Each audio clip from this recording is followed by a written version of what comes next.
Welcome to Locked on Heat, your daily podcast covering all things Miami Heat. However, you might be tuning in on YouTube, Odyssey, or on your favorite podcast app. Thank you so much for making Locked on Heat your first listen every day. I'm Wes Goldberg, going solo today without my usual co-host, David Ramil, just for a short video because I wasn't even planning on doing anything today, a quick podcast, but video surfacing of basically Max Strus hitting a game-winning shot at a Chicago Pro-Am, and while the game winner itself isn't all that newsworthy because it's just some sort of Pro-Am run, it's cool, and there's actually quite a bit of things from the rest of the video that's worth diving into, including some hints as to how Max Strus has been working on his game over the offseason, and then later on, we'll get into what his role will be next season. But let's quickly just take a look at the video here because it's pretty neat.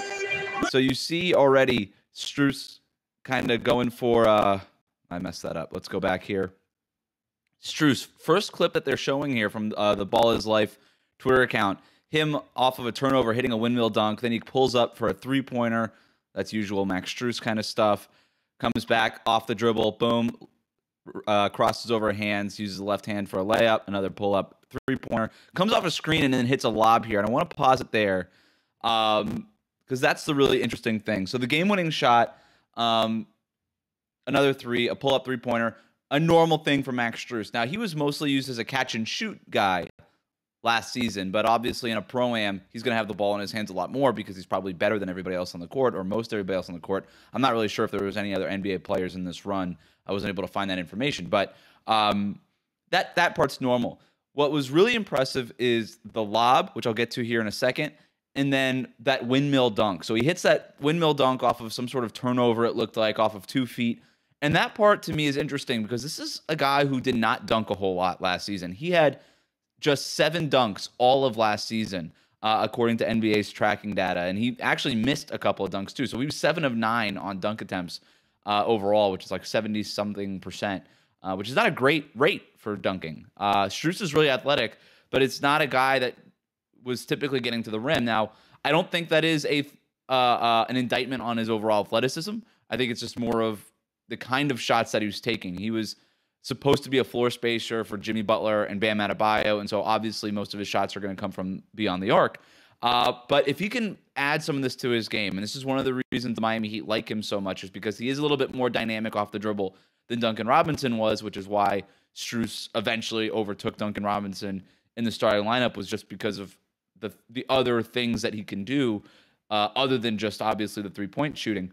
So if he can get to the rim more, be a little bit more of a dynamic offensive player, this is a team that desperately needed more dribble creation outside of Jimmy Butler in the Eastern Conference Finals against the Boston Celtics. So Strus isn't going to be the only answer, obviously. Most of that is going to fall on Tyler Herro, Bam Adebayo, those two guys continuing to develop, and then Kyle Lowry coming back in better shape and better condition. So, but if Strus can take advantage of those creases, attack off the dribble a little bit more, and be more and expand his floor game a little bit more, that's going to really help Miami's offense overall. The other part was that lob.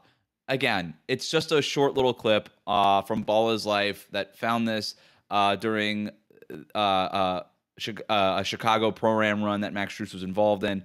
But so you don't want to read that much into it. But if he's able to start that lob that he threw, the timing was really good and the touch was really good. And so there's a hint there that could also be part of his game. If you look at the steps in Max Strus's development, at least offensively, it would start obviously with, all right, be an elite three-point shooter. And then what can you do? All right, well, now you're attacking off the dribble. Maybe you're dunking a little bit more. And then defenses have to respect you a little bit more. They have to think twice when they're coming in hard with closeouts because they know now that maybe you can attack that closeout and take advantage of that and get to the basket. And then the third layer of that is, all right, now that help defense starts rotating towards you after you attack those closeouts, then what do you do? If that big center slides over in the lane and takes away that layup or dunk attempt, what happens next? And if Max Strus is able to hit that lob or kick out for passes out into the perimeter, that opens up everything in his game. And this is how somebody like Max Strus can stay in the rotation, because we saw last year, Duncan Robinson, his three-point shot falls off a little bit. He goes away from being a 44% three-point shooter or whatever it was, elite top 1% level of the league, 99th percentile, and then he just falls off, ends up shooting 37, 38%, which is fine. It's above average. It's good.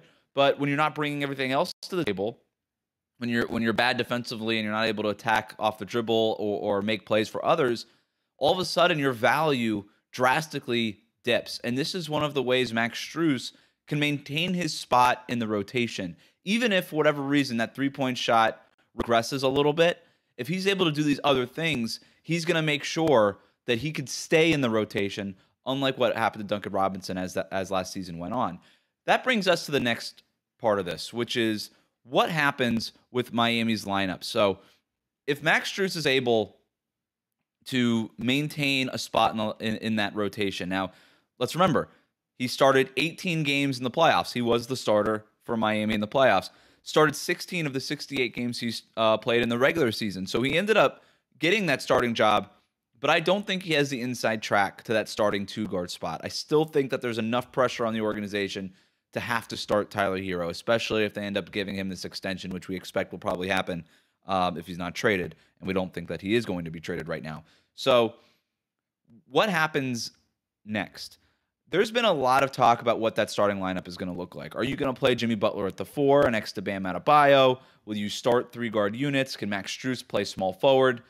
I don't really see that happening. Strus is a big guy. He's a strong guy. He's an athletic guy, but he's just, you are leaving yourself so small if it's Kyle Lowry, 6'1", Tyler Herro, 6'5", Max Strus, 6'5", Jimmy Butler, 6'7", 6'8", and then Bam Adebayo, 6'9", 6'10".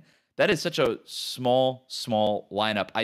You're already giving up so much size in that front court, whether it's Jimmy Butler or Caleb Martin starting at the 4, even Haywood Highsmith starting at the 4, Bam obviously being a smaller sized center. You're already giving up so much size in your power rotation. I just don't know how much more size you can feasibly give up on the perimeter as well, right? Then you're just playing really, really small.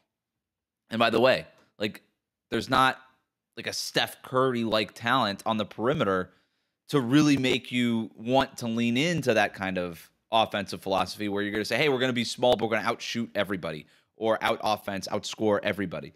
So I don't know that that's going to be the case in terms of the starting lineup.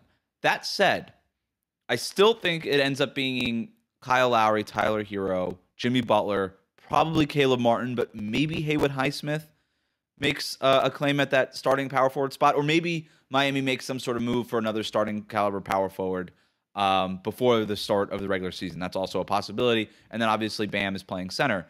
But just because you're starting games a little bit more traditional that way does not mean that later in games and during games, you're not going to experiment with other types of lineups. One lineup I think they'll definitely experiment with, especially early in the season, is two big lineups with Bam Adebayo playing power forward and maybe Dwayne Dedmon or Omer Yurtseven playing center. I think we'll see quite a bit of that. But in terms of Max Strus, I also think we're going to see the opposite of that, which is going small with three-guard units, with Lowry or Gabe Vincent, Tyler Herro, Max Strus, and then Jimmy Butler sliding down to the 4 and Bam Adebayo. We saw quite a bit of that last year, even when the Heat did have PJ Tucker, because the general concept is, hey, Jimmy Butler is great in space. Create as much space for him as possible. And if you have units of Herro and Strus and Lowry out there, those are guys that you have to guard beyond the perimeter, and that's just going to create even more room for Jimmy and Bam to operate in pick and rolls in the middle of the floor, hit Bam with the lob, etc.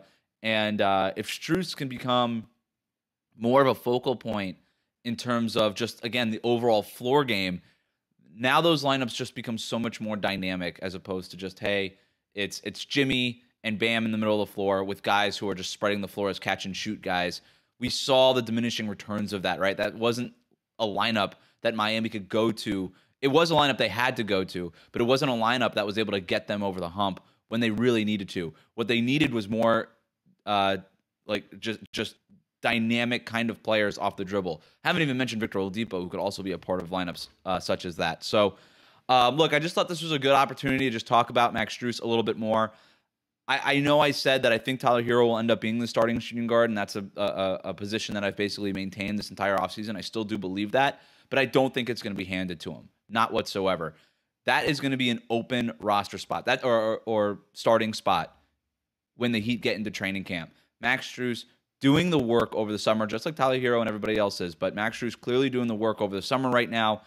He's going to come into camp trying to keep that starting spot that he earned last year. So not a given that Tyler Herro is going to go ahead and just be handed that starting shooting guard spot. Max Strus is going to make him work for it. We'll be back next week with more episodes of Locked On Heat. I'm Wes Goldberg. Thank you for subscribing on Apple Podcasts, Spotify, and thank you for liking and subscribing on YouTube. Have a great weekend.